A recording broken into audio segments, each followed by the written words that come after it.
Hello everyone and welcome to another Cold Waters video. This one is going to be not part of the let's play I'm doing of the campaign. It's going to be not exactly a tutorial. I don't want to really go in depth into mechanics and that kind of stuff, but well, some people who are watching my let's play videos may not really know what they are looking at. And I want to explain some things about submarine warfare. You might know. If you know about submarine warfare, you can skip this video. But if you don't, you might want and stay. So to do this little explanation video, let's call it that way, we are going to go with a very simple setup. Mission 1, the duel. This pits us against an enemy SSN, and we are going to hit it first, so whatever. Narwhal, well, yeah, this one, whatever. Doesn't really make a huge difference. So we are set, we get into battle, and let's see.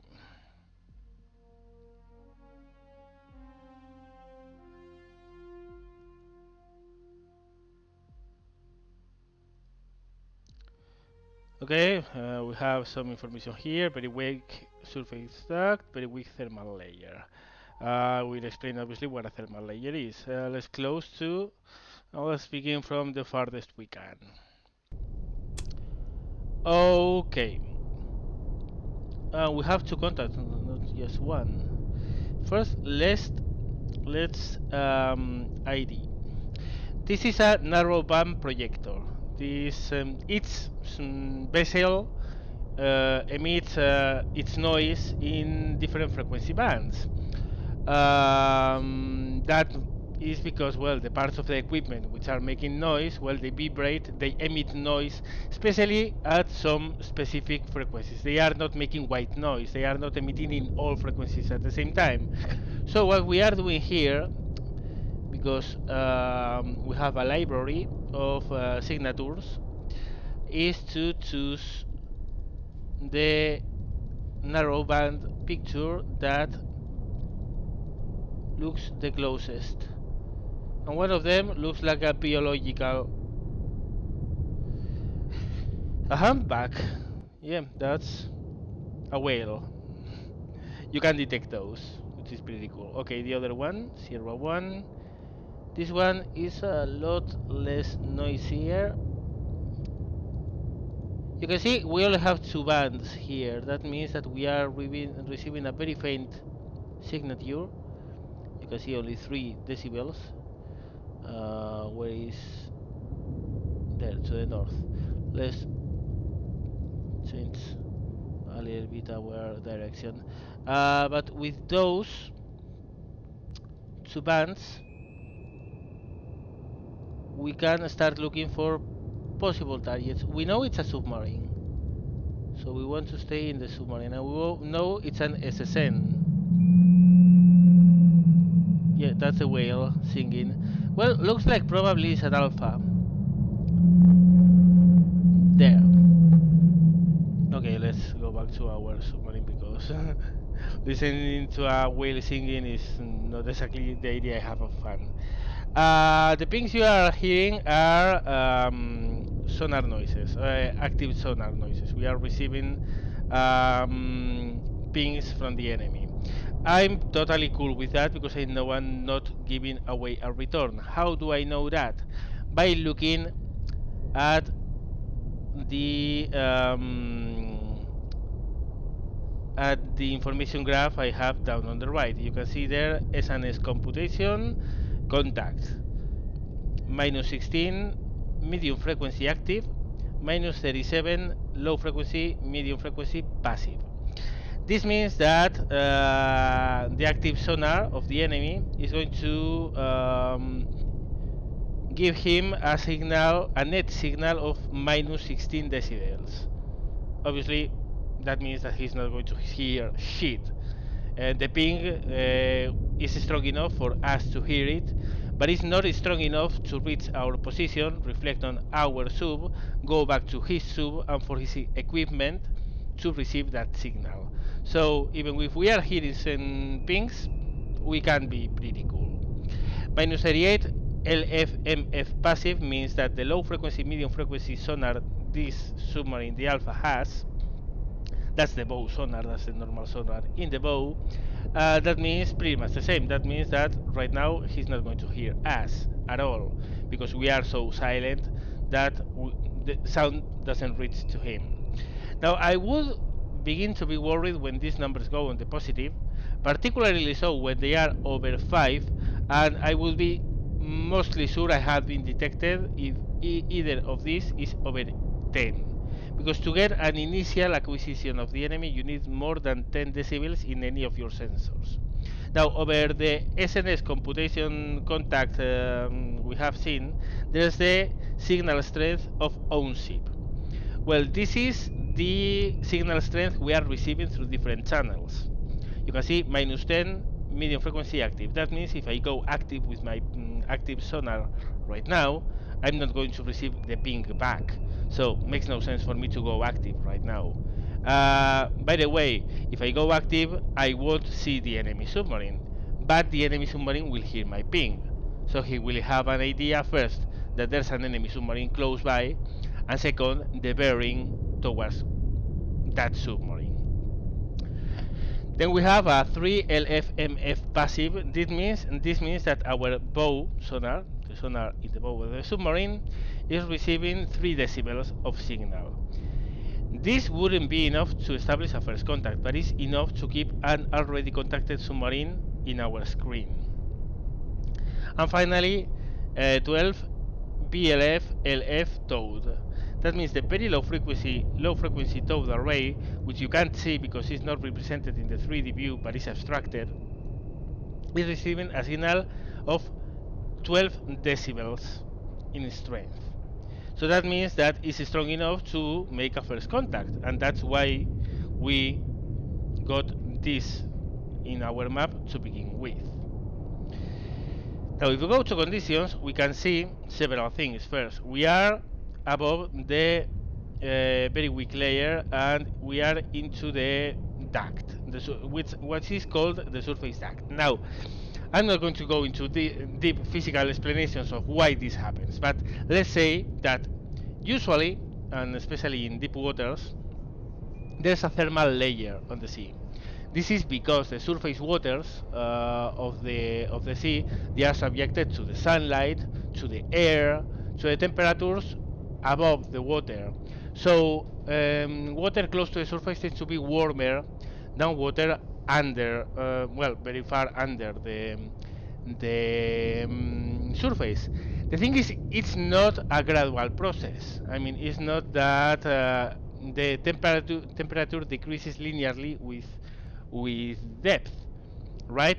What happens is that a specific amount of water close to the surface is much warmer than whatever is below, and the breaking point where the surface effects and the warming effects of the surface reach and create that temperature layer, which is a thermocline, which is how it's called.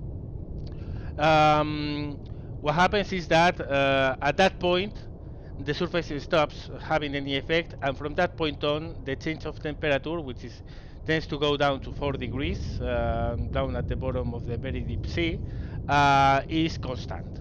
Okay, so over that layer the water can be warmer with depth, not usual but can happen, can be decreasing in temperature a lot faster than under the layer. That change in the gradient of the temperatures causes what is called a thermocline, the famous layer. Now the effects of the layer, obviously they depend on how strong the layer is. We have the information here. This is a very weak layer. It's not really strong. Its effects are there, but they are not going to be huge. But the idea is that that layer is kind of a mirror, okay? Or a translucent piece of glass, so to speak. So at certain angles and in certain conditions, the sound will tend to get reflected by that layer instead of the sound going through the wave and reaching below. Consequently, and in the same way, if you are under the layer, the sound you make will tend to reflect off the layer instead of going through it. This pretty much means that if you are in the opposite side of the layer of an enemy contact, you will have more trouble hearing it, and he will have more trouble hearing you. Okay, there are some ways to put sensors in the opposite side of the layer. For instance, right now I am over the layer, but I have a towed array. The towed array tends to fall below the submarine, so in real life actually submarines do this. They go very slow over the layer, and the towed array goes under the layer, so they have the bow sonar over the layer, the towed sonar under the layer, so they can hear both over and under the layer. Now let's see the effects. You can see the enemy sub is under the layer. Let's see the effects of this. The layer itself is not really strong, so you are not going to see a huge difference. But if we order to go under the layer and we bring our angle down and we start diving, let's see. At 190 feet, more or less, we will see a change of these numbers, which is the strength of the signal we are hearing. And also, we will see a change of these numbers, which is the strength of the signal the enemy is hearing. Actually, I think we have already passed it, and yeah, it's a very weak layer. But what you would expect with a very strong layer is these numbers to change quite a little bit, right? Layers are very important for tactical considerations, for obvious reasons. If you are trying to approach a surface force, which obviously they are on the surface, and if they don't have deep in sonars, which some ships have, towed arrays, and helicopters have deep in sonars, what you want to do is to approach them under the layer to mask your noises as much as possible. Conversely, if you are hunting a submarine, being over the layer usually is best. In this case, in particular, it doesn't make a huge difference because it's very weak. Now, the duct. What is a duct? In very much the same way that a layer reflects sound, but in a much harder way, the surface of the water reflects sound. I mean, the change of density between the water and the air is so great that noise doesn't travel very well and doesn't translate very well from the water to outside the water. You will notice that something that emits noise underwater doesn't sound the same as if you hear it over the water. I mean, under the water will be muffled, right? Also, it will be heard differently because of frequencies, whatever. But you get the idea. The idea is that sound waves that reach the surface will reflect downwards. What happens? That usually there's a layer. So if there's a layer down which tends to reflect sound, and there's the surface up which is going to reflect sound, what is going to happen is that there's going to be what is called a sound channel. The sound is trapped in that layer. Some of it will go through the layer, some of it will go under, and a little bit of sound goes out of the water as well. But most of it will remain trapped in there, which means there's a sound channel, there's a direct channel of sounds where sounds propagate a lot more because they concentrate on that particular area of the the depth map, so to speak. So yeah, there's that. A very strong surface duct is super powerful when you want to establish very long range contacts with enemy surface ships, for instance. On the same way, you don't really want to be very noisy when you are there if there are some vessels on the surface, because your sound becomes trapped there. I mean, you are much more likely to be heard when you are in a very strong duct than if you are out of it, right? So that's pretty much it. I mean, there are a lot more considerations. There are more south channels in the sea. There's another thing called the deep sea channel. There can be several layers. Actually, I have never seen several layers in this game yet. I don't know if they are in, but they could be several, and you could have an intermediate sound channel with some waves reflected up and down within that particular duct. There can be convergence zones, which happen when the sound bends. The sound that goes down bends upwards and goes to a surface. Tends to happen in very deep zones and when the sound conditions are right. So you can hear vessels which might be maybe 50 miles away in the second convergence zone, for instance, you will stop hearing them when you are maybe at 40 miles because the convergence zone doesn't reach this area, and reacquire them when they are maybe 27 miles away. So it's kind of an on and off annular ring around your submarine that you may be able to acquire enemy contacts. Um, yeah, well, I'm not going to really explain a lot into that. There's that. I mean, there are a lot of consideration in a sonar model, but for gameplay purposes, the most important thing is to understand what a layer is, what it does, and why it's important to stay up and down depending on what you are hunting, and if you are hunting or hiding, because you can use it both to hunt the enemy and to hide from the enemy. How is this looking? Well, the enemy is still not getting an active return, and he's not going to hear us, so we still have time to explain things. Um, yeah, I don't really know if, well, we can see that we see the enemy has turned. How do I know this? Because I have a crew on board of the ship which is doing TMA. What is TMA? TMA is tracking motion analysis, which means is that as you are hearing, the sound comes from a given bearing. Right now, for instance, this alpha is, we are hearing that there's an alpha bearing 4 degrees, so we know where it is. Now, based in our own submarine motion, the passage of time, and how this bearing changes, we can find possible solutions for the target speed, range, and heading course. Usually you need quite a lot of information to reach a proper TMA. You usually need a propeller count, you need a proper identification, um, knowing more or less how far it is very helpful, and the on-ship motion has a huge influence in that. I mean, right now we are going in a straight line, but a solution which is right for a given straight line might be not good for another different direction. So usually when you are doing TMA, you do a lot of course changes, because if the solution is right, it's going to stay right for every change in turn you make, etc. TMA you don't do in this game. It's something you would do in, I don't know, dangerous waters, for instance, or subcommand, or any other of the submarine simulations. You don't have to do it, thankfully, in this game, because I hate to do it. It's really boring for me, and it's very annoying. But what you can do is to help your crew to conduct a faster TMI. One way to do it is to, well, change course a lot.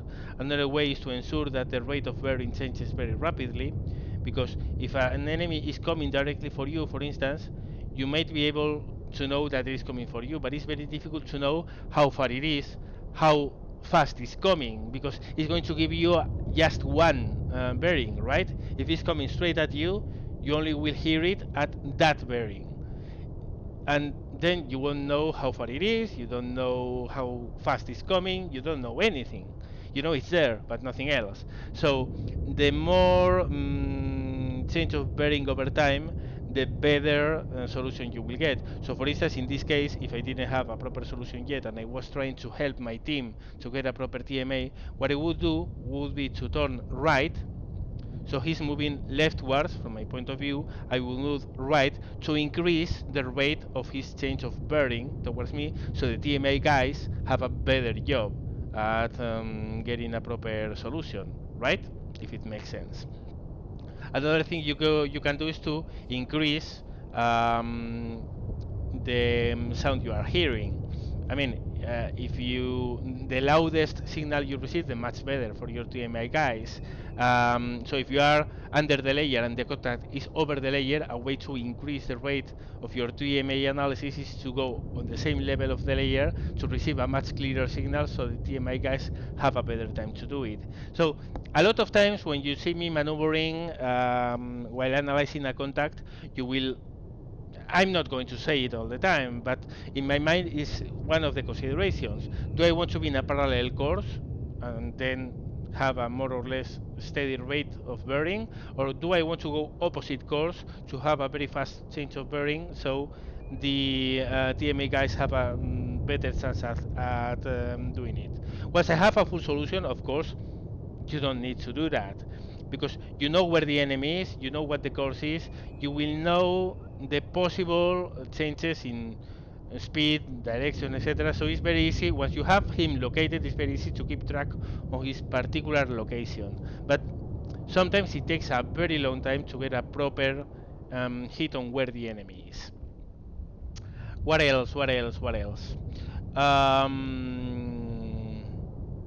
I don't know. I think I've explained most of the things. Oh, well, yes. Weapon transients and activations and how the weapons operate. For instance, you have three buttons here. The first one is to choose between modes, active and passive. Now, if I choose passive, the weapon will go, and once activated, it won't ping.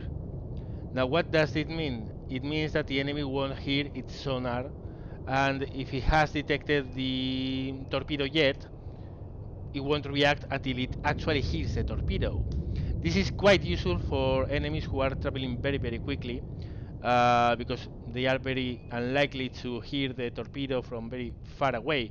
But a torpedo ping is, you are going to hear it no matter what. So if you are targeting an enemy which is moving really, really, really quickly, well, you might want to send it in passive so the enemy doesn't know he has a torpedo going for him until the torpedo is on top of him. Otherwise, active is always the choice. Now, search pattern, left, right, or middle. Now, this gives the torpedo the instructions of where to turn once activated. Most of the time you want to keep it going straight, so most of the time you will see me living in straight line, but sometimes you want it to turn left or right. Situational, but you can choose that. And then you have these arrows here. This arrow means that the torpedo, this rightwards arrow, so to speak, this means the torpedo, once activated, will remain at your current depth. When you fire a torpedo, the torpedo always remain at the depth you fired it until you activate the torpedo. Okay? With this setting, the torpedo will remain at that depth. That means it won't go up, it won't go down, it will remain there. Now, if we want it to go over the layer, this setting will send the torpedo very close to the surface and into the surface duct, if there is one. This will send the torpedo on a shallow depth, once activated, not before. And if the arrow is, hold on a second, is down, if the arrow is down, it will send the torpedo under the layer. I think it's 50 feet under the layer or something like that, after you have activated it. Why is this important? Well, right now, really, this layer doesn't make a huge difference. But if there was a very strong layer, what I could do right now is to move over the layer, fire there, send the torpedo, and activate it only when it's very close to the alpha, and the alpha won't hear the torpedo unless it's directly on top of him, because there's a layer between. I mean, it's going to detect the torpedo much, much, much later, right? Also, it's very useful to do that because you are hiding your firing sounds. When you fire a torpedo, there is something called a transient. It's a very characteristic sound, which consists in the sounds of the torpedo flooding, opening of the tubes, and the weapon itself being expelled out of the tube. And that usually gives your position away if you are close to the enemy, or if the enemy is listening and has a good sonar, and especially so if you are in the same part of the layer. If you are above a very strong layer and the enemy is under the layer, chances are that when you fire, he's not going to hear you. Obviously, whoever is under that is on the same side of the layer probably will hear it. But if you are concerned about your target not hearing it and not knowing he has a torpedo going his way, it's a very good way to mask when you are firing a weapon. Right now, again, it's a very weak layer, so I'm not going to really bother with that. What else? What else? What else? Wire guidance. Torpedoes are guided by wire. Now that wire is quite fragile. It tends to snap, it tends to break.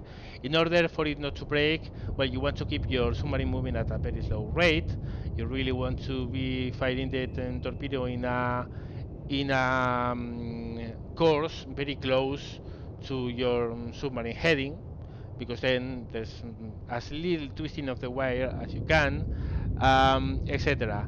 The wire allows you to manually guide the torpedo, to manually activate it whenever you want, etc. For instance, right now I'm going to fire. Let's put torpedo 1, and let's say we are going to fire. As you can see, I'm firing in a very similar course as the one I have, so the wire probably won't break. You never know, sometimes happen, but for the most part, when you are moving very slowly, you are not changing your depth, you are not turning, and you are firing in a close arc to your bow, you shouldn't have any trouble. So we are going to fire on this bearing. Torpedo is away. Now, while I have the torpedo in these conditions and I have the wire guidance available to me, I can change where it's heading at will. And that's very useful to change, well, first it's very useful to do doglegs, because one of the most normal practices in submarine warfare is that as soon as you hear a torpedo, even if you don't hear what has fired it, you will fire a torpedo down that bearing, because usually the enemy will be on that bearing. If you dogleg this a torpedo, for instance, if I tell this torpedo to go this direction, go this way for a while, and then go towards the enemy, well, when the enemy detects the torpedo, we will think we are on that bearing, we'll fire a torpedo on that bearing, and we will be safe. So there's not a huge need for you to clear the datum if you are not heard firing the weapon, but it's very desirable to have a wire to dogleg your weapon. Another thing you can do when you have this torpedo is to activate it whenever you want. Now, right now the torpedo is inactive. The torpedo is just going along nicely. It won't start maneuvering, it won't start tracking until it reaches its activation point. Why is this important? Because these torpedoes, they have a nasty tendency of acquiring whatever thing is in front of them. And if it just so happens that the thing in front of them is you, they might come for you. So it's really useful to at least take the proper measures. For instance, on this torpedo I'm going to show it, the proper measures to activate the torpedo at least at a distance when you are sure that even if the torpedo turns around, its sonar is not going to hook on you. And for the Mark 48, that distance is 3,000 yards. So yeah, the later you activate it, the better. Once the torpedo is active, you can control it manually. No, this keep on this direction. You can control it manually. That means hands-on, with keys. The same way you guide whatever. I mean, you really can direct it in person, which is obviously a huge boon, because if the enemy throws a countermeasure, yet you still know where the enemy is, if you want, you can manually guide the torpedo down to the enemy position and the enemy warhead and the torpedo warhead with the exploding impact. But it's very important to remember that the torpedo doesn't go active until it reaches the position of activation. Once the torpedo reaches the torpedo and the point of activation, the game is on. The torpedo essentially is told that as soon as you reach this point, the activation point, whatever goes, whatever thing it comes your way and you detect, go for it. This obviously has some problems. You don't want allies beyond that point, right? If there's an ally, I want the activation point to be beyond him. If there's a wreck, for instance, which can confuse the torpedo, I want it to be beyond the point of activation. Because really, the torpedo is pretty much told, chap, as soon as you detect something, go for it. The torpedo is a homing device. It's not really intelligent. It doesn't do target discrimination. It just hears and whatever is the he finds a likely target, it will go straight at him. Now this is really important for several reasons. First of all, when you are telling a torpedo to go active, it will try to follow its active sonar, but it doesn't mean it's not homing on passive sounds. So that if I go passive, the torpedo will only guide through passive sonar. Doesn't mean that if I choose to go active, the torpedo is not using its passive devices. It's using both at the same time for the best target acquisition. This is really important because noisemakers and very noisy wrecks can really misguide your weapon, and you will have seen that in my last video. Whereas I think about the weapons is more or less like this. I mean, then you have missiles, but I don't use them that much, and I tend to explain how I set them as I use them. So whatever. As you can see, the enemy is still going at 16 knots. He's still going in a steady course. Now he has put the pedal to the metal, 24 knots, and now we are going to start receiving a much stronger signature. You can see the numbers jumping. That means that the enemy has detected the torpedo, which means that we can steer it towards him and activate it. Now the torpedo, as you can see, is doing a slight wiggle. It does it each time it activates to search whatever is in front of it. Right now it has not acquired the torpedo yet, the target yet, but yeah, as you can see, I can manually tell it go this way, go that way. The torpedo will tend to go back to its original course because it was told to go on that course. But actually the torpedo will not tend to do that. If it tends to do that, it means that it's homing on something. Sorry, this means that this torpedo has acquired this alpha. Let's look at it. As you can see, I can tell it to go up, I can tell it to go down, I can tell it to turn left or right. The torpedo again is returning to this course because it has acquired something, but you can override that. It's a little bit complicated, and the torpedo tends to sneak a little bit when it has acquired something. But if you have acquired a target you don't want it to hit, for instance, if I really don't want this torpedo to head towards this alpha, I can tell him go this way.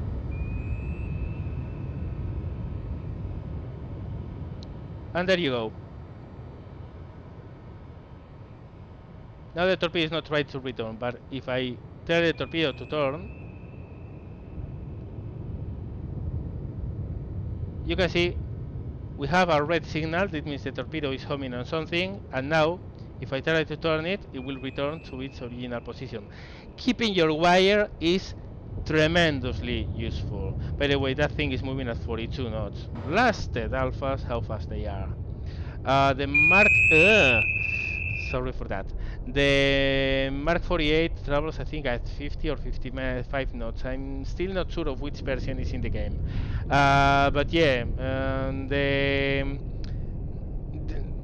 it's going to take a while before it actually impacts, because the enemy is trying to outrun it. It's not going to, because yeah, I mean, we have fired it from pretty close in. But as for torpedo avoidances go, if you can outrun it, outrun it. Because if you don't have to maneuver to avoid it, that means that the torpedo is not hitting you at all.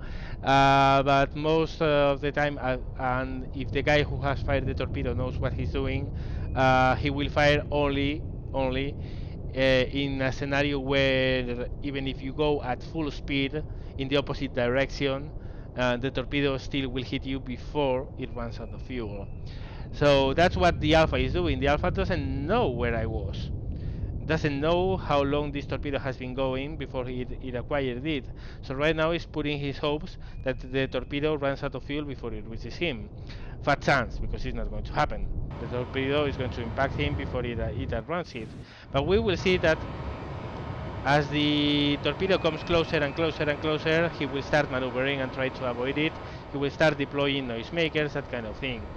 He might even try to surface, by the way, because going on the surface is a way to try to distract a torpedo.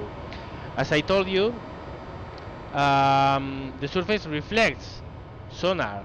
So not in this profile because the torpedo is moving pretty much horizontally under the water, but if the torpedo is coming from a lower depth and the enemy is up here, the sonar is going to give a lot of returns, not just the enemy submarine, a lot of returns, and the torpedo won't know whether where the enemy submarine is, actually is. It's what is called a surface capture scenario.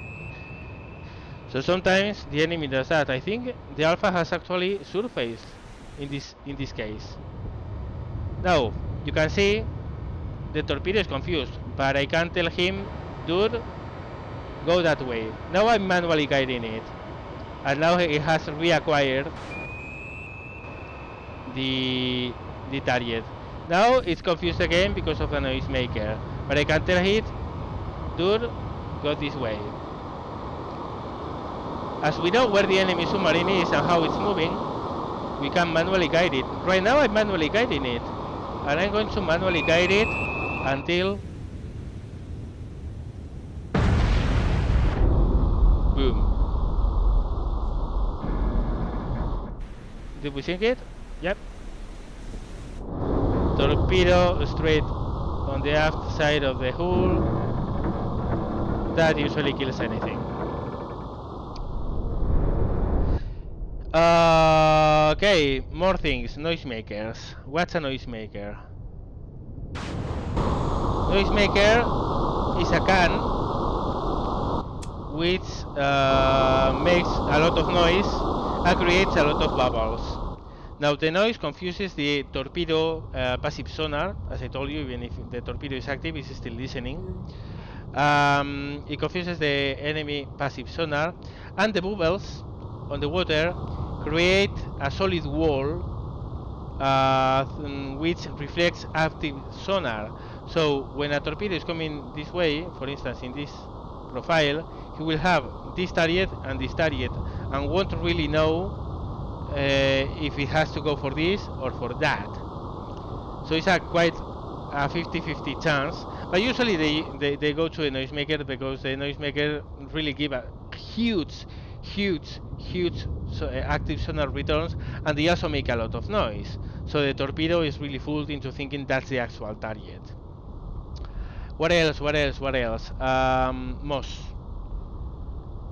The MOS, which is this thing, let's see, let's accelerate a little bit so it reloads, is kind of a spoofing torpedo. If we choose this and we tell it to go this way, which actually we shouldn't, because it impacted us. Yeah, one of the important things, these two are the two torpedoes in the left, these two are the two torpedoes in the right. Modern submarines don't have torpedo tubes in the bow. There's a huge sonar there, and they have torpedoes in the middle, angled outwards. So if you are firing something to your left, you want to fire with your left torpedo tubes, not your right ones. And conversely, the other thing, because you see what happens. And yes, it has happened to me that a torpedo I fired exploded on me because I fired it from the wrong tubes. It happens. You don't want to do that. Okay. We do have the torpedo reloaded. Now we are going to make sure it doesn't happen. Yeah. Now as you can see, it got clear of us. Now this is, as you can see, produces a huge bubble trail to begin with. That tends to confuse active sonar. And this is a noisemaker on a torpedo. Essentially what this is a transductor. This is a noisemaker which is emitting noises similar to your submarine. and it actually emits noises. This is not white noise. This actually emits the narrow band profile of the submarine you're driving. So the enemy won't know if this is you or this is you. So if I'm going, for instance, full speed ahead in this direction, and I suddenly come to a stop, drop one of these, keeping on that course, and I do a steep turn to go clear, the enemy will be fooled to think that that is me, and he will lose track on me. See? And yeah, I mean, I could explain more things, but I think this is long enough. Actually, this is far longer than what I planned to do. This hasn't been scripted at all. I just wanted to explain some things. So yeah, I hope that helps. For the people who don't really know about submarines and how they work. So let's go out and enjoy our victory screen because we sunk the alpha. Thank you very much for watching, guys. I hope you enjoyed and learned a lot from this. And see you later.